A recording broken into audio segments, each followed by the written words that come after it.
다 같이 한 마음으로 출애굽기 21장 5절 말씀 같이 합독해 보도록 하겠습니다.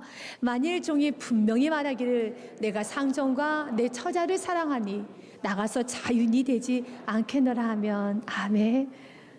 오늘 어떤 종이 이렇게 말합니다. 나는 상전을 사랑하기 때문에, 나는 내 처자를 사랑하기 때문에 나는 자유인이 되지 않겠습니다 하면서 스스로 종신토록 당신의 종이 되겠습니다 하며 귀를 뚫는 말씀이 오늘 본문의 말씀이라는 것입니다. 이 종은 너무 귀한 선택을 했습니다. 너무 아름다운 선택을 했습니다. 우리도 이렇게 귀한 종처럼 하나님, 나는 당신의 영원한 종이 되기 원합니다. 언제 당신 안에 살기 원합니다. 그런 은혜가 있어야 되겠습니다. 여러분이 한 번쯤은 들어봤던 에드워드 조나단과 또한 마크 슐츠 가문에 대한 비교입니다. 미국 개척사에 보면 18세기에 두 명의 젊은이가 이제 청혼의 꿈을 안고 배를 타고 신대륙 미국에 도착했죠. 조나단 에드워드와 그리고 또한 마크 슐츠입니다. 그런데 이 마크 슐츠는 신대륙 이제 미국에 도착하고 나서 이렇게 말을 합니다. 내가 이곳에서 큰 돈을 벌어 부자가 되어서 내 자손에게는 가난이라는 것을 모르고 살도록 돈을 벌어야 하겠다라고 결심을 하고 이제 큰 술집을, 뉴욕에다가 큰 술집을 차립니다. 그래서 정말 당대 최고의 부자가 됐습니다.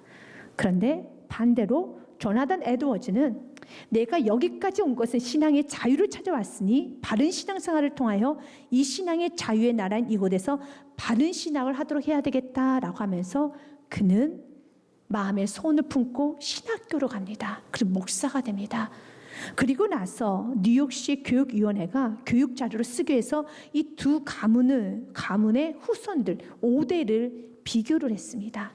그래서 그 5대 자녀들이 어떻게 살고 있는가를 비교를 해봤더니 너무 다른 삶을 살고 있습니다.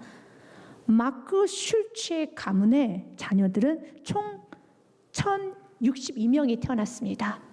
그런데 그 중에 교도소 생활을 5년 이상 하는 사람이 96명, 정신병자가 알코올 중독자가 58명, 창녀가 65명, 학교를 다니지 못한 자가 460명, 정부 보조를 받는 급빈자가 286명이었습니다. 그래서 연방정부가 이 가문 때문에 돈을 낭비한 금액이 1억 5천만 달러라고 합니다. 그런데 동일한 시기에 에드워드 조나단 가문을 한번 살펴봤습니다. 마크 슐츠보다는 자녀가 덜 나왔습니다. 896명밖에 안 나왔는데 너무너무 귀한 인물들이 많이 나왔습니다. 대학교 총장이 13명, 대학교 학장이 66명, 유명한 신문주필, 논설위원, 문학가가 75명, 주지사가 3명, 상하원 의원이 4명, 부통령이 1명, 큰 사업가 73명, 판사, 검사, 변호사가 103명, 의사가 95명, 발명가가 21명, 선교사, 목사가 116명, 공무원이 80명이라고 합니다. 그러면서 이 가문에서 사회에 도움을 줬던 그 액수가 얼마나 될까 돈으로 환산할 수가 없다라는 거예요. 너무 사회에 큰 이익을 줬다는 겁니다. 한 사람의 선택이 이렇게 후대까지 영향을 미치는 겁니다.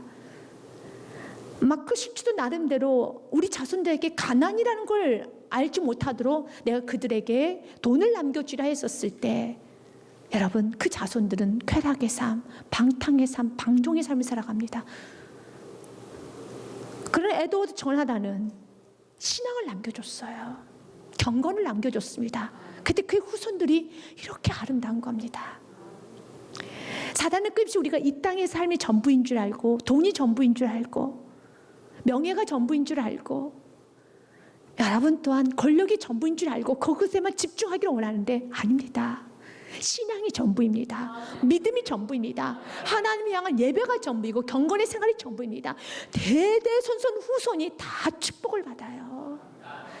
지금 저와 여러분의 결정이 참 중요합니다. 저와 여러분이 어떤 결정을 하느냐에 따라서, 저와 여러분이 어떤 삶을 사느냐에 따라서 우리 후손들은 여러분 축복을 받느냐 받지 못하느냐 우리의 선택에 달려 있습니까? 여러분 지금은 어디 목표를 두고 사십니까? 어디를 향해서 열심히 달려가고 있습니까?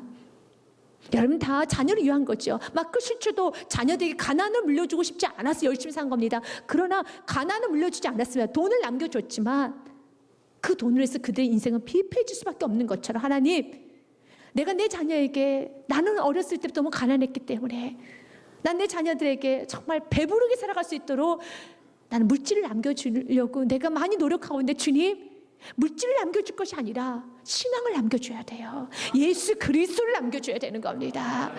그래서 우리는 선택을 잘해야 되는 겁니다. 이 세상의 걸 선택하는 것이 아니라 보이지 않는 영적인 것을 선택할 수 있는 은혜가 있어야 되는 것입니다. 오늘 본문의 말씀은 출애굽기 20장과 이어지는 출애굽기 21장의 말씀입니다. 출애굽기 20장에는 이스라엘 백성들에게 10계명 10가지 계명을 주십니다. 제1계명은 너는 나 외에는 다른 신들이 있게 하지 말지니라. 제2계명은 내게 어떤 형상이 있는지 형상을 만들지 말라라는 말씀을 하면서 10계명까지의 말씀을 전했습니다. 이스라엘 사회 안에 있는 모든 우리 구성원들이 지켜야 되는 계명이죠. 그리고 21장에서는 좀 더 구체적으로 종에 관한 법, 그리고 폭행에 관한 법에 대해서 기록을 해놨습니다.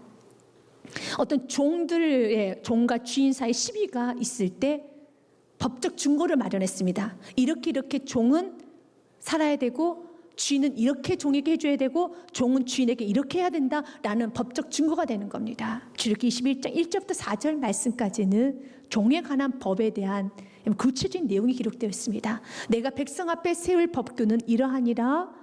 2절 말씀에 같이 읽습니다. 내가 히브리 종을 사면 그는 6해 동안 섬길 것이요 7째에는 몸값을 물지 않고 나가 자유인이 될 것이며, 이제 6년이 지나고 나면은 7년째가 되면 무조건 어떤 이유와 상관없이 자유인이 되는 겁니다. 이게 하나님께서 이스라엘 사회에 준 첫 번째 법칙이었습니다.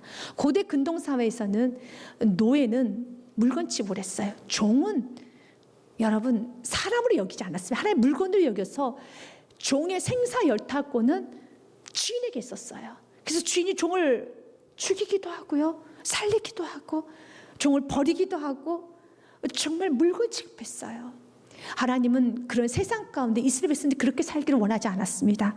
그래서 6년이 지나면 충분히 다 몸값을 치렀다, 죄값을 치렀다, 너에게 충분히 대가를 치렀으니까 내보내라는 거죠. 이게 하나님의 원칙이라는 겁니다. 그리고 내보낼 때도 그냥 내보내지 말고 그의 손에다가 돈을 좀 쥐어줘라.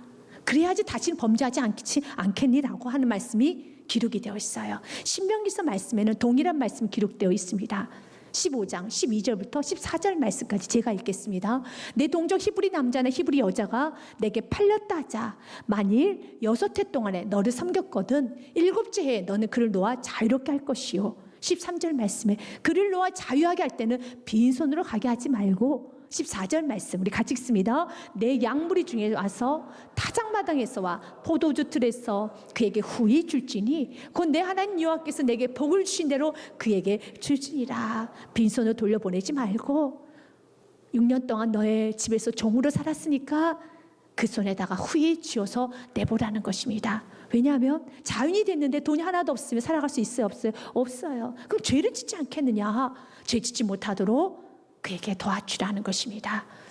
그래서 구체적으로, 조금 더 구체적으로, 만약 그 종이 종으로 들어왔었을 때 홀로 단신, 혼자 몸으로 들어왔으면 혼자 나가는 것이지만, 가족이 같이 들어왔으면 가족 모두 다 내보내라 라는 말씀이 있어요. 만약 그가 단신으로 왔으면 단신으로 나갈 것이요, 장가 들었으면 가족이 있는 상태에서 그가 종으로 팔려왔으면 그의 아내도 그와 함께 나가려니와 그랬습니다. 가족도 다 돌려보내라는 것입니다.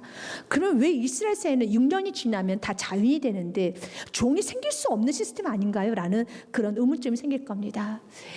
그러나 종은 있었습니다. 왜냐하면 인간의 욕심에 한계가 없는 것처럼 이 종은 대부분 여러 이유로 종이 되지만 빚을 질 때 종이 됩니다. 너무 과하게 뭔가를 버렸을 때, 욕심을 많이 부려서 빚이 많아질 때 종으로 팔려가게 되고, 또한 큰 범죄를 했었을 때 그 범죄를 자신이 가지고 있는 물질로 대가를 치러야 되는데 치르지 못할 때는 자신의 몸을 파는 겁니다. 그래서 종으로 들어가는 겁니다. 죄를 지었을 때, 빚을 졌었을 때.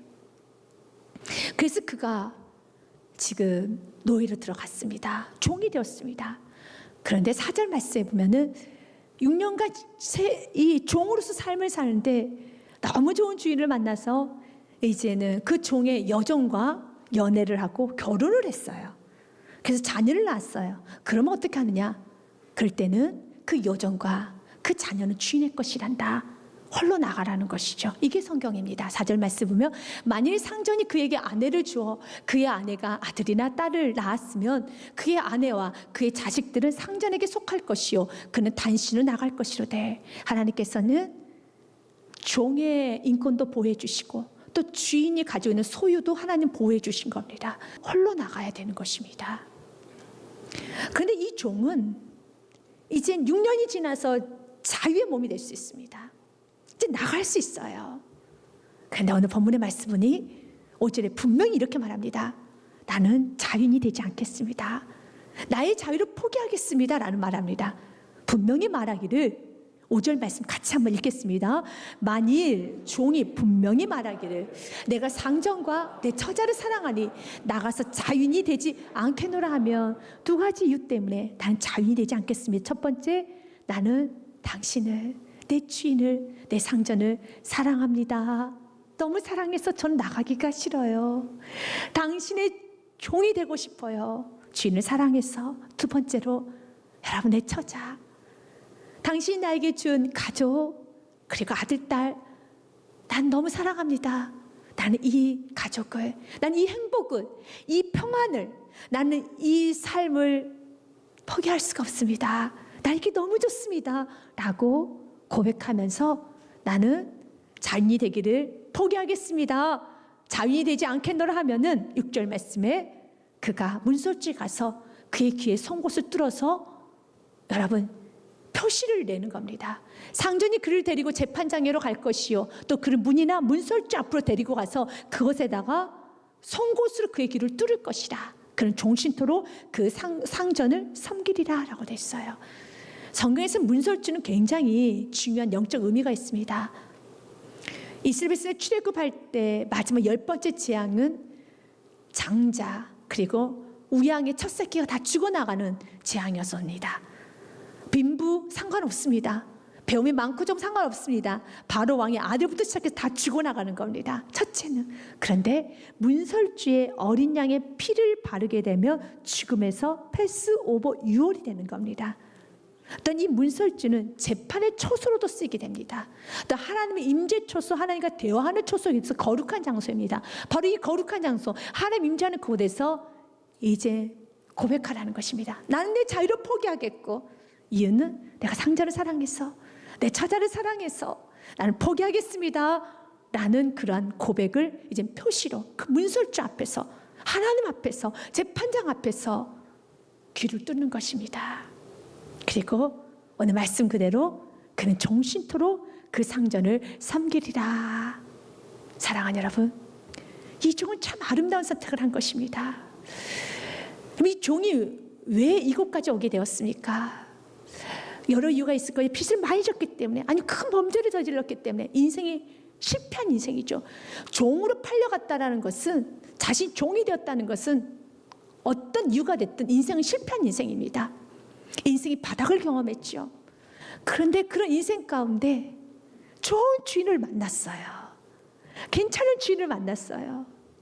그리고 그 주인으로부터 삶의 지혜를 배웠고, 또한 자신의 인생을 반추해보기 시작합니다. 내가 참 잘못 살았구나, 내가 너무 허황되게 살았구나, 거치게 살았구나, 반성을 많이 하면서 주인하고 같이 사는 삶이 너무 좋은 거예요.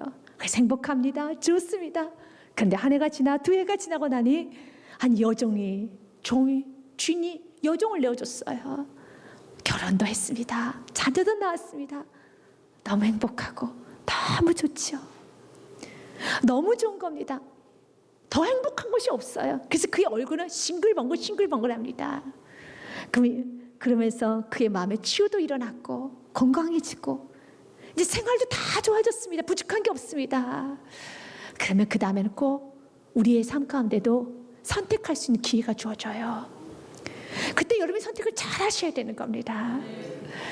그에게 자유인이 될 수 있는 기회가 오고, 아니면 오늘 말씀처럼 종신토록 종이 되어야 되는 기회가 옵니다. 근데 그 너무 지혜롭게 나는 이 행복을 놓치지 않겠습니다. 나는 이 아름다움을 놓치지 않겠습니다. 우리도 예수 그리스도를 처음 만날 때 모습이 어떤가요? 좀 괜찮은 상태에서 오시는 분도 있지만 마음과 몸과 영혼은 비폐져서 오신 분들이 많이 있습니다. 가족의 위기, 부부 사이의 위기, 부모 자녀 사이도 위기, 내 심령도 다 바닥이 났습니다. 사업의 실패, 여러 가지 내 마음이 너무 울적합니다. 그런 좋지 않은 상황에서 예수님을 깊게 만났어요. 예배 기쁨도 느끼게 됩니다. 회개 기쁨도 느끼게 되고 찬양이 너무 좋습니다. 그럼 점점 건강도 회복되기 시작하고 가정도 점점 좋아지기 시작하고 내 삶의 모든 것이 좀 반듯해지기 시작합니다. 그리고 나면은 우리에게 기회라는 걸 주십니다. 이제 선택, 이제 스스로예요. 5절 말씀처럼요, 그가 스스로 고백하기를, 좀 더 구체적으로 말하면 분명히 말하기를, 이제 마지막은 여러분의 선택이라는 겁니다. 아주 건강한 상태가 되었을 때 하나님 여러분에게 선택권을 줍니다. 왜냐하면 너무 가난하고 영적으로나 육적으로나 이렇게 연약한 상태에서는 선택할 것이 없죠. 주님, 나는 주님 옆에 있어야 되겠습니다. 너무 힘이 듭니다. 아직은 많이 위로받아야 되고 많이 치료받아야 되기 때문에. 그러나 어느 정도 이 종처럼 6년이 지나서 이제 좀 회복이 되고 이제 좀 건강해졌을 때 얼마든지 주인이 없어도 세상에 나가 살 수 있을 만큼 더 나가서 주인 나갈 때 뭐까지 줍니까? 돈까지 쥐어주게 되잖아요. 그럼 마음대로 살 수 있어요. 자기 꿈을 펼칠 수 있습니다. 이제 주인을 사는 것이 아니라 자신의 꿈을 향해서 나아갈 수 있어요. 자신의 야망을 향해 나갈 수가 있습니다. 자신의 계획대로 살아갈 수 있습니다. 이때 기회를 줘요. 뭘 선택할 것인가? 그때 분명히 말을 해야 되죠. 우리가 신앙생활 할 때도 마찬가지입니다. 우리가 좀 회복이 되고 나면 하나님께 사업장도 회복시켜 주시고 가정도 회복시켜 주시고 영적으로 회복시켜 주시고 나면은 하나님 여러분에게 선택할 수 있는 기회를 주십니다. 더 겸손의 자리로 갈 것인가, 아니면은 조금 자만해질 것인가, 내가 더 무릎의 자리로 갈 것인가, 내가 더 초심으로 내가 처음에 예수를 만났던 그 자리로 갈 것인가, 아니면 이제는 나도 영적인 지식도 많이 알고 나도 신앙생활 좀 했으니까 이젠 좀 내가 높은 자리로 갈 것인가. 우리는 어디를 선택해야 될까요? 우리는 더 겸손의 자리로, 더 초심의 자리로, 아니 초심을 넘어서 이젠 난 당신의 영원한 종이 되겠습니다. 여러분들이 여유가 있을 때 종의 자리로 내려오셔야 돼요. 이제 여러분이 자유인으로 갈 수 있는 그 선택, 자유인이 될 수 있을 만큼 여러분들이 많은 것이 갖춰질 때, 영적인 지식도 갖춰지고 건강도 해지고 영적으로 단단해지고 가정도 좋아지고 모든 것이 좋아질 때 여러분을 제대로 선택하셔야 돼요. 나는 그렇기 때문에 나는 행복을 놓칠 수가 없습니다. 나는 그렇기 때문에 당신의 종이 되겠습니다. 이런 삶을 살았던 인물이 사도 바울이에요. 사도 바울은 예수 그리스도를 만났습니다. 그 인생도 처참했지요. 죄가 죄인 줄을 모르고 살았어요. 그는 예수 믿는 자를 핍박했고 교회를 잔멸했고 그는 정말 많은 죄를 저질렀어요. 그는 사단의 종처럼 살았습니다. 바울만 사단의 종처럼 살았나요? 우리도 사단의 종처럼 살았지요. 세상은 딱 두 부류밖에 없습니다. 예수 그리스도의 종이 되든지 아니면 사단의 종이 되든지. 성경 말씀에 보면은 이렇게 되어 있습니다. 말씀 갈라디아서 말씀에 이렇게 되어 있습니다. 그러나 너희가 그때 하나님을 알지 못하여 본질적으로 하나님이 아닌 자들 누구입니까? 사단이죠. 사단에게 종노릇하였더니, 이게 우리들의 삶이었어요. 사단의 종노릇하고 살았습니다. 죄에 끌려다녔습니다. 죄만 지었습니다. 진리, 예수 그리스도의 말씀, 기준 없었습니다. 그냥 오늘 내 육신이 가는 대로, 내 감정이 가는 대로 내가 주인이 되었어, 내 감정이 주인이 되었어, 내 생각이 주인이 되어서 그렇게 살았습니다. 육적으로 살았습니다. 쾌락적으로 살았습니다. 내 원하는 대로 살았습니다. 그렇게 살았어요. 사단의 종노릇하고 살았습니다. 히브리서 2장 14절과 15절 말씀에 보면, 그런데 평생 동안 종신토록 여러분 사단의 종이 되어 살아야 되는 우리들을 예수님이 구원하여 주셨습니다.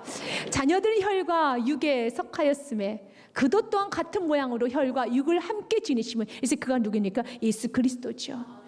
예수님이 우리와 동일하게 혈과 육으로 오셨습니다.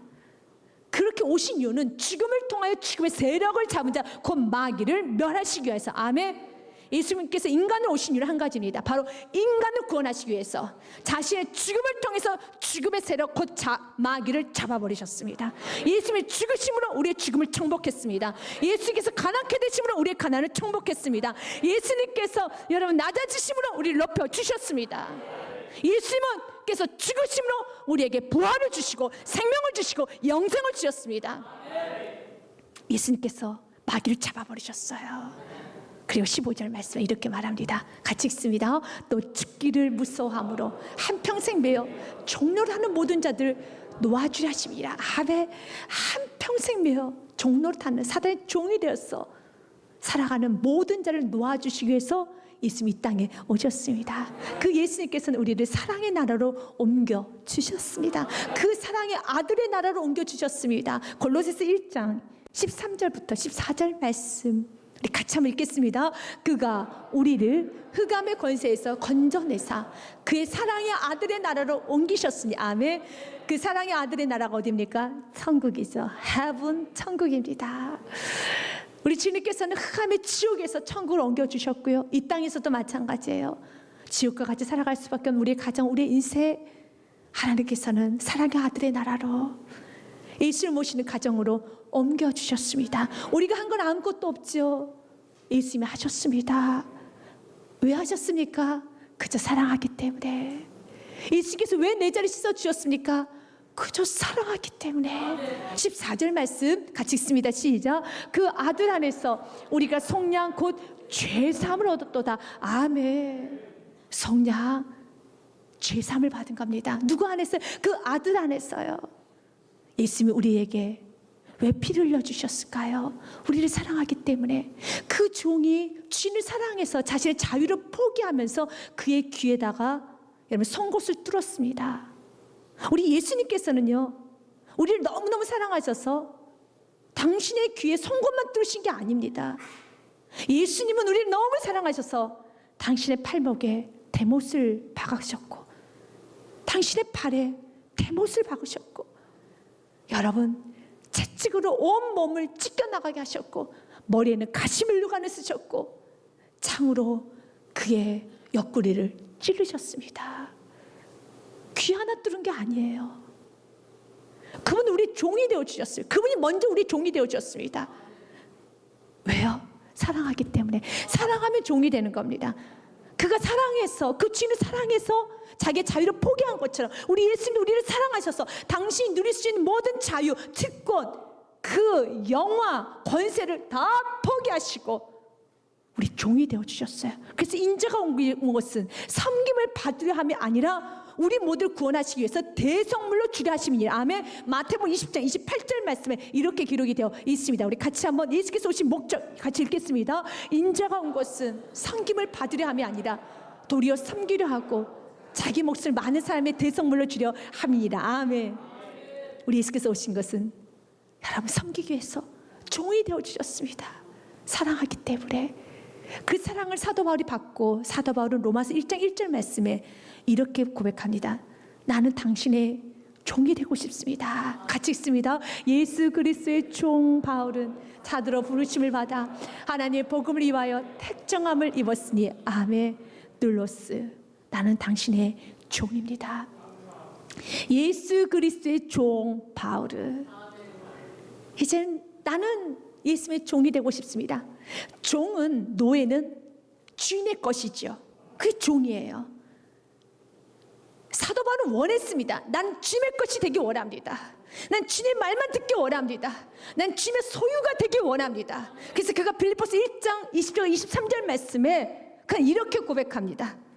그가 나의 간절한 기대와 소망을 따라 아무 일에든지 부끄러워하지 아니하고 지금도 전과 같이 온전히 담대하여 살든지 죽든지 내 몸에 그리스도가 존귀하게 되게 하려 하나니 믿으십니까?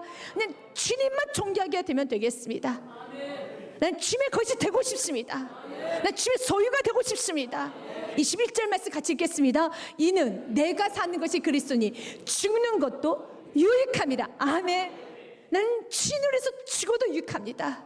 주님을 사랑하기 때문에. 마치 우리 예수님께서 우리를 너무 사랑하셔서 귀만 뚫으신 것이 아니라 생명을 내어주신 것처럼 우리도 예수님이 너무 좋았어. 예수님을 향해서 난 당신을 위해서 죽는 것도 너무 기쁩니다. 원합니다. 바랍니다.